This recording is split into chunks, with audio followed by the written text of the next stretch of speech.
দর্শক, আমি সরাসরি যুক্ত হচ্ছি চিরিরবন্দর ঘুগরাতলী মহাসড়ক অবরোধ থেকে। এখানে সড়ক দুর্ঘটনায় একজন ছাত্র নিহত হওয়াকে কেন্দ্র করে গতকাল সকাল 11টা থেকে সন্ধ্যে 7টা পর্যন্ত আজও বিক্ষোভ চলছে। সরাসরি ঘটনাস্থল থেকে জানা গেল, আমিনাবাকি রেসিডেন্সিয়াল মডেল স্কুল অ্যান্ড কলেজের মেধাবী শিক্ষার্থী এসএসসি পরীক্ষার্থী 2026 খালিদ মোহাম্মদ তাহসিন 12 জানুয়ারি 2026 সড়ক দুর্ঘটনায় মারা যায়।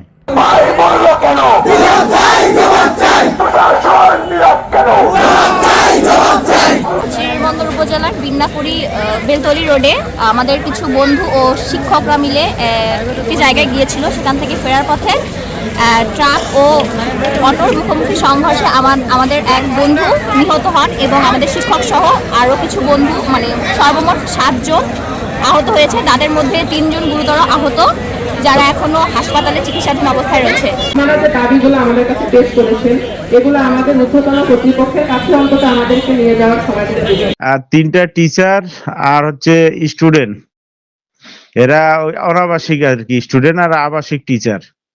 একটা টিচারের আপনার হয়েছে, তো ওই যে এখান থেকে চলে যাচ্ছে, মানে অন্য জায়গায় চাকরি হয়েছে, তা এখান থেকে চলে যাইবে। তো ছাত্ররা বলতেছে যেহেতু স্যার যাচ্ছে, তা আমরা একটু খাওয়া দাওয়া করতে যাই।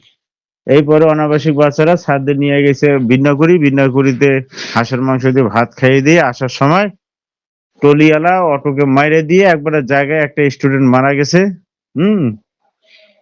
ওর একটা ছেলে ক্লাস 10-এর পরীক্ষার্থী, এবার এসএসসি, একটা ছেলে জায়গায় মারা গেছে। আর আমাদের একটা টিচারের পা অবস্থা খুব খারাপ, বর্তমানে সিরাজগঞ্জে আছে।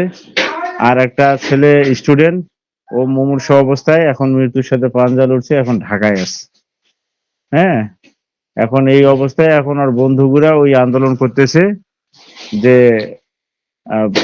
কোনো টলি রাত 12টা পর্যন্ত, সকাল থেকে রাত 12টার মধ্যে কোনো টলি চলবে না।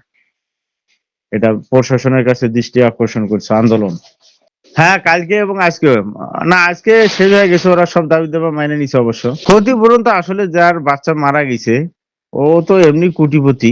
হ্যাঁ, ও বলছে যে আমার বাচ্চার জন্য সবাই দোয়া করবেন, কিন্তু ওরে নিয়ে যেন বিভিন্ন ধরনের বড় ধরনের আন্দোলন বা কোনো কিছু করার দরকার নাই। বাচ্চার কাছে যেগুলা দাবি মাইনে নেয়, যেহেতু সহকর্মী মারা গেছে, আর যাতে বাচ্চা মারা না যায়, হ্যাঁ, একটু সতর্ক ভাবে আমাদের টলিগুলোর জন্য সাবধানতার সাথে চলাচল করে।